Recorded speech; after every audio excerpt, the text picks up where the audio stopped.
Welcome back, everybody. Time to grab your board, swim out into that choppy sea out there right now. It's rather confusing and chaotic, but maybe we can still catch a wave. And we want to wave to Matt Hines, who's going to join us here today. Hey, Matt. How you doing, Paul?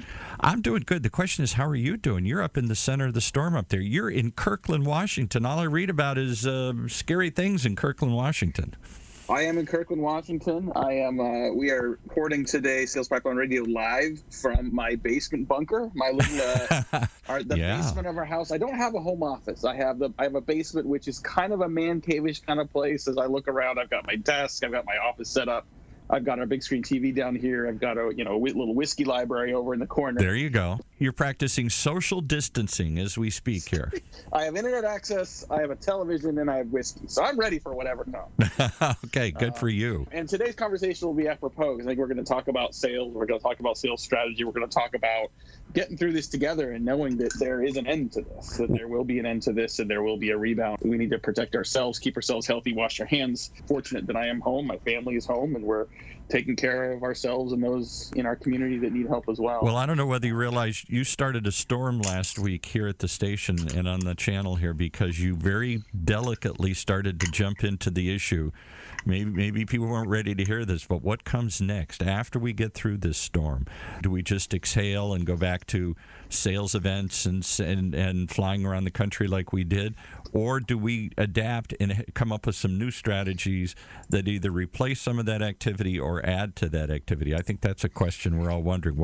What's the new normal coming out of this? It's a really great question. And I think the answer, and I'll look forward to hearing our guest's answer today as well, is I think the answer is yes. I think that we are going to rebound from this. We're going to learn some things from this. Hopefully we are smarter for the next time it comes around. But I think it's also going to make some smart adjustments, create some smart adjustments and innovations to how we do business, how we work as a community, how we support each other through challenges. And, well, definitely interesting times. I want to thank everyone for joining us on another episode of Sales Pipeline Radio. If you're listening to us today live on the Funnel Media Radio Network, thanks for joining us, making us part of your what is probably a work-from-home workday. If you're listening to the podcast, thank you very much for subscribing. Very honored to have so many people continue to listen to us. And if you're interested in any of our past episodes or future episodes, you can find them all, past, present, future, at salespipelineradio.com. Today, we are featuring yet another great guest, a great smart mind in the B2B sales and marketing world. Very excited to have with us Jim Wilson. He's an operating partner at Costanoa Ventures. Jim, thanks so much for joining us today.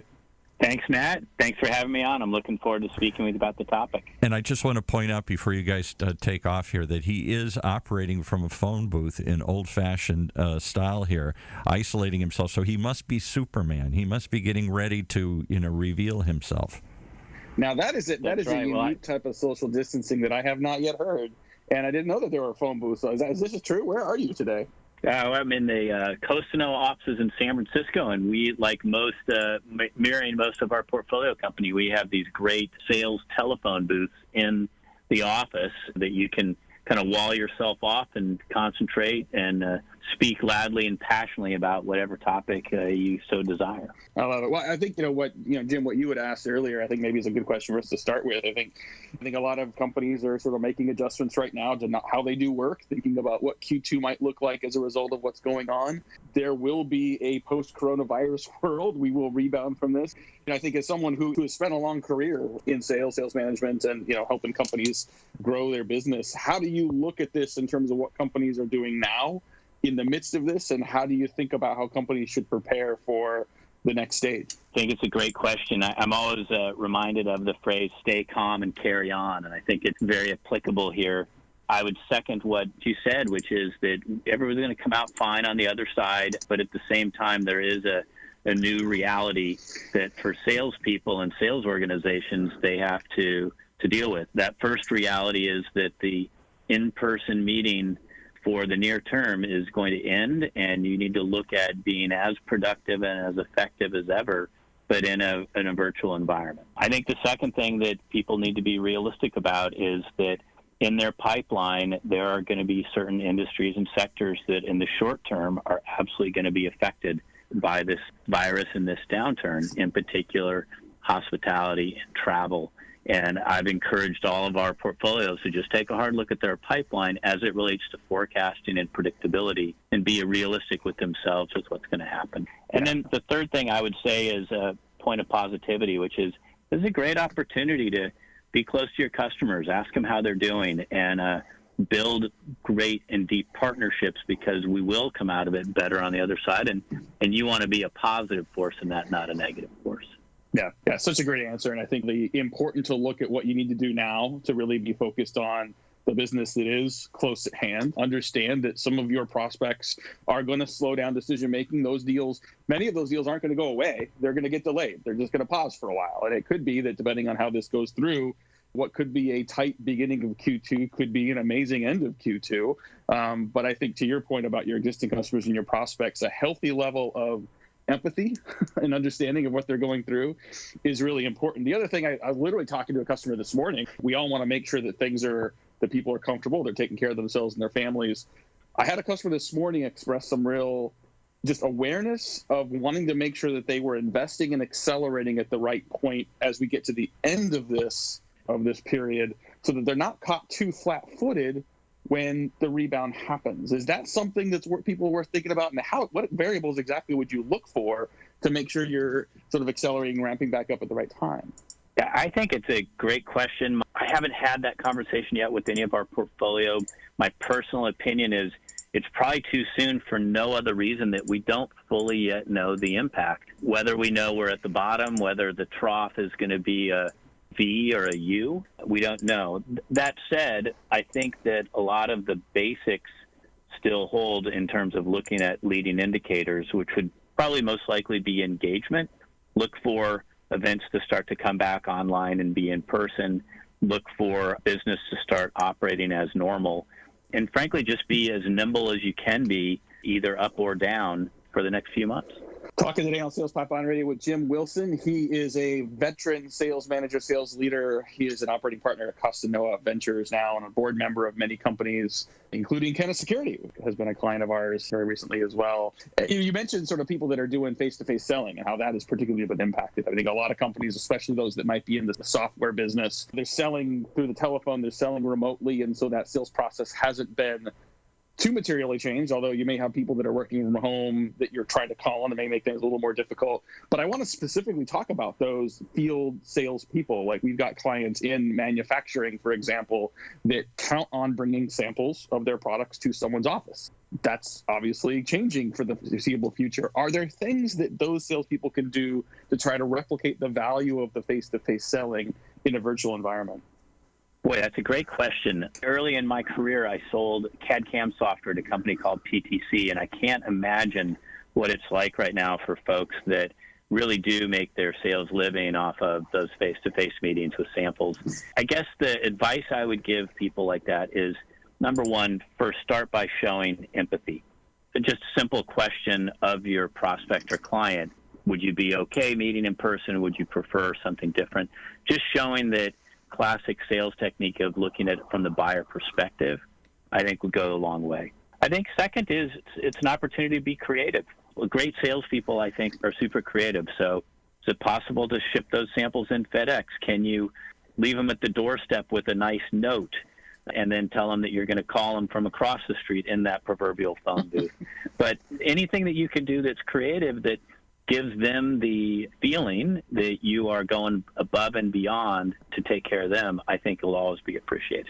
I would agree with that. I think, I've seen people that are wondering what the current period is going to do to their short-term numbers. I've heard some people say, we're going to sell our way through this. We're just going to sell harder. And unfortunately, I'm seeing a little bit of examples already of what that is turning into, just more pestering, like people getting what seems to be maybe a little bit desperate, some price decreases, some flash sales, a few more phone calls to people that are not quite ready to buy. On the contrary, I've also seen companies that are kind of doing the opposite, that are recognizing that customers may be in a similar situation, that they themselves may be pivoting, and instead of saying, I want to sell you something more quickly, they're offering help. They're offering sort of free services. They're offering a little more generosity as a way of not only addressing the current customer's needs, but also sort of earning the business long-term from those customers. Are there some other examples that you could think of that in a similar way that sales professionals and sales teams might be able to be a service to sort of reinforce the trusted advisor status for themselves with those customers for short and long-term opportunities. Yeah, you and I have exactly the same perspective on it. I look at things like this as less around doubling down around working harder, but more doubling down around the human element and the creative element to add more value. And that can be in the form of support. I think an outreach before it's asked on if people need support. Think of all of the industries that do virtual and digital work that are actually having the opposite problem right now. They're probably overburdened and worried about scale issues. If you have those types of customers, asking them if there's anything you can do to help. Offering up resources and services, I think, is always appreciated. Frankly, in my experience in selling, even if they don't take you up on it, the fact that you thought about it and you did it before it was asked, it puts you in the win column with most customers. I would reiterate what Matt said, too, which is doubling down and calling people being proverbially more aggressive is probably the wrong tactic right now. It doesn't mean that being creative won't get you the same results, but, barging through the front door when the door's being locked a couple times right now is probably going to have negative consequences. Do you think, and I know, from an advisor and even from a funding standpoint, do you think that this is going to have a longer term impact on the funding market for startups? I mean, even just this week, as we see, sporting leagues sort of cancel and everybody kind of shut down a little bit, still seeing some pretty large funding announcements, and obviously those have been in the works for a very long time. Is there going to be a bit of a shadow effect there for companies that have been trying to raise cash? I don't think so. I think that this is a short-term black swan event. Another venture firm coined that recently, Sequoia. It's not something that is permanent downturn. I think that people that are in funding cycles right now need to probably think about their cash position more than anything else. I think that unit economics mean more important than ever to companies. So your ability to spool up or spool down in short terms like this and know and understand what levers to pull, I think is super critical. But look, companies that have great products, that have great sales teams and great founders are going to come out just fine on the other side. I agree. We got to take a quick break, pay some bills. We'll be back with more with Jim Wilson. We're talking about selling in adverse conditions. We're going to talk more when we get back from the break about best practices from what he's seen working in modern sales environments as well. We'll be right back. Sales Pipeline Radio. CMOs and marketing leaders have the increasingly complex task of effectively communicating marketing's value to their CEO and board. And as today's markets face growing uncertainties, the need for clear, consistent, and predictable communication will only continue to grow. How do they do it? Read the new research report on marketing's role in the boardroom from Drift, G2, and Heinz Marketing. Get it now at drift.com/alignment. That's drift, drift.com/alignment. All right, back to Matt and his guest. We've been thinking, Paul, I think about you. I've been thinking about you this week. So we, like we've talked about this here. We've talked about this idea of sort of predictable pipeline. Yeah. And you've used sort of the wave and the surfing analogy for a while. So the book, tentatively titled The Predictable Pipeline, have a contract with Wiley. It's coming out in November. So wow. I'm excited about that. Congratulations. Was thinking about you this week because they're already saying, hey, what do you think we should do on the cover? And internally in Brainstorm, Sheena actually brought up, got to be a big surf pipeline, that cool image of, the surfer entering that long tunnel of water here. Yeah, well, the analogy I think is interesting. I don't know if you meant this, but I think if you think about the idea of having more predictability of the pipeline that you create, the waves continuing to crash against the shore, about as predictable as you get. They keep coming. Yeah, exactly. And you never know when you enter the pipeline how long it's going to last and what you're going to come out on the other end. Are you going to splash? Are you going to be still standing? There's that wonder as you enter into the pipeline itself, too. So it's both predictable and unpredictable. It has both elements to it here. I don't know. Might have to connect you. I don't know if you got any artistic ability, but we're working on design, so we may come back to you on that. We want to continue with our guest today on Sales Pipeline Radio, Jim Wilson. We're talking about sales in adverse conditions, and I want to go back. Aside, coronavirus aside, so talk about just the evolution of sales. You've been in the game for quite a while. It sounds like, you were in the field with the quota selling devices. You're now on the board of many companies that are offering software as a service, that are younger companies that have had the ability to, in many cases, create sales organizations from scratch. What are some of the main themes you've seen from your early days of selling to today? And what are some of the really sort of most important themes and best practices of the higher functioning sales organizations you're working with today? Thanks, Matt. I'm really lucky. One, I am older and that I've been able to experience a lot of different companies. I've managed inside sales teams, outside sales teams. And my job at Costanoa, running and working on the operating platform, really allows me to do three things: work with people, help companies develop messaging, and help them ultimately turn that into sales. Costanoa specifically works with boutique enterprise companies that are seed and Series A early stage companies. We look for great founders that are trying to build great products and tackle huge problems. Some of the patterns that we see that we kind of preach pretty consistently are all around building the foundation for sales. I like to talk about, what does your first hire look like? How do you profile people? What's interviewing like so that you can get the right type of salespeople? How do you balance inbound and outbound prospecting to build that predictable pipeline, Matt, that you're going to write your book about? How do you enable the sales teams so they are effective? And then finally, I love to just talk about some hacks around closing techniques that I've learned and picked up over the years. I'd love to hear those. I think that, and that's where I think a lot of modern marketers are lacking in skills. I love the advance of sort of social selling tactics. I love the advance of challenger sale, teach and tailor type mentalities. But I think in our effort to create more value as trusted advisors, a skill that isn't being taught as much today is how to ask for the deal, how to ask for the sale, and how to close. And so I would love to double down on that and get a couple examples of some ideas that you think are particularly pertinent on that. I used to call it the 4 C's of closing. And this was usually the talk that I gave my sales team with about a month to go in the quarter, or a week to go in the month if you were on a monthly cadence. And the 4 C's of closing are a simple checklist of things that you should have and are progressing to feel good about a deal actually closing. So the first of those is commercials. And commercials is really a fancy word for saying pricing. And what I used to always tell salespeople is, look, pricing doesn't mean, oh, I've given them a quote, I've sent it to them, and I'm expecting them to accept it. In today's selling environment, commercials are not actively being discussed unless there's a little bit of back and forth around pricing. The other kind of hack and trick that I tell people is, best indicator that you're entering into commercials is when they're asking you for pricing and they're asking questions about it. If you've sent them a quote and there's no questions coming back, that's not a good sign. That means you're not really dealing with commercials. The second is contracts. It used to be that you were able to sell deals, and if you're lucky enough to do it, to where you can just send over a PDF and they sign it, or you have something online. That's great. That's not the way it works with larger order contracts and larger size deals. So you should expect that there's at least some questions around contracts or some redlining going back and forth. And then the last two are specifically around selling themselves. The first is a compelling event.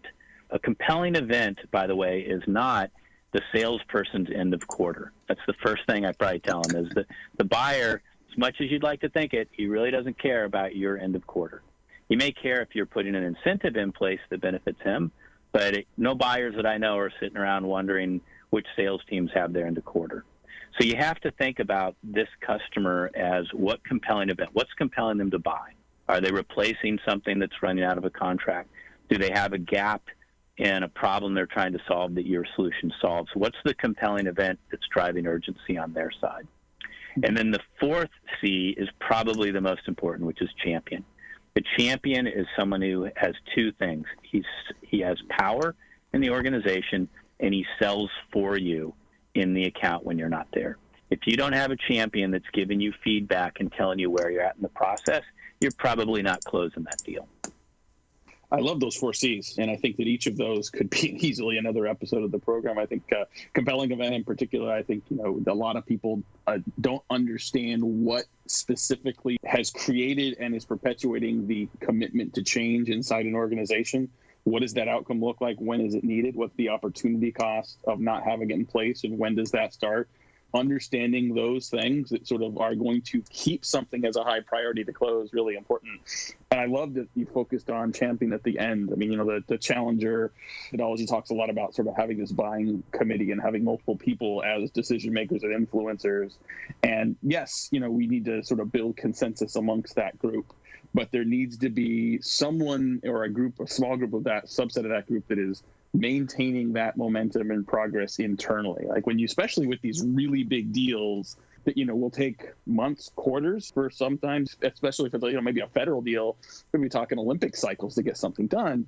You as a salesperson are going to be hard pressed to drive that momentum and velocity on your own. I love your 4 C's. How do companies put more of a focus on this in the organization? Is this a training issue? Is this, what are the best ways for companies to get better at closing? Yeah, great topic. So look, one of the things that I think is the hardest thing to do in building a sales organization is build a culture of learning and build a culture of sales enablement. There's a couple things that our portfolio that I see does particularly well. I would call out companies like Propeller Aero in our portfolio. They have this great culture where they're all learning and they're building processes and they're comparing notes and there's no judgment with anything they do, and they're super creative about all their ideas. Here's some of the things that I've seen they do. First, they really embrace tools as a way to help them enable and repeat best practices. And I'll give you the most simple example I can think of. Today, in this world right now, we're going to be doing more things virtually, so we're going to do everything through Zoom or other virtual meetings. Just start to record those. If you have a really great sales call and it's recorded and you can share that with the sales team and break it down, what's working, what's not, is great. The second thing is we think that it's obvious today, but you'd be surprised how many companies don't do it, but you've got to put a CRM tool in place. The CRM tool is what people need to use, and it allows you to document things and learn best practices. But a tactical thing that goes with that is set up a weekly cadence and a weekly call and dedicate a period of time for that weekly call just to be on learnings. What have you learned? In particular, focus on what did you learn that worked? How did you win? What did you learn that didn't work? How are you losing? And what messaging is sticking? The key I've seen is to keep it really simple and make it repeatable. So everybody goes around the room with what's worked, what hasn't worked, and some messaging that's sticking, and you encourage everybody to share. And then finally, really focus on customers and customer knowledge. Again, I'll go back to the buyer perspective. Most buyers today really don't care too much what the seller has to say unless what that seller says is a customer story that includes a metric and a value proposition of how that customer benefited from using your product. Well, unfortunately, we are out of time. These conversations always go too quickly, but lots of great nuggets of perspective on the current market conditions, as well as some best practices on selling, and particularly like the focus on closing. So I want to thank our guest again today, Jim Wilson, for joining us. If you like this conversation, especially if you're a sales leader, if you're working with sales teams, want to share this with other people in your organization, we'll have this episode up on demand at salespipelineradio.com here in just a couple of days. We'll also, as usual, have a transcripted summary of this conversation up on HeinzMarketing.com very shortly. Join us next week. We got an amazing lineup actually coming up here as we head into Q2 very quickly. For today, we're out of time. On behalf of my great producer, Paul, this is Matt Heinz. Thanks for joining us on another episode of Sales Pipeline Radio.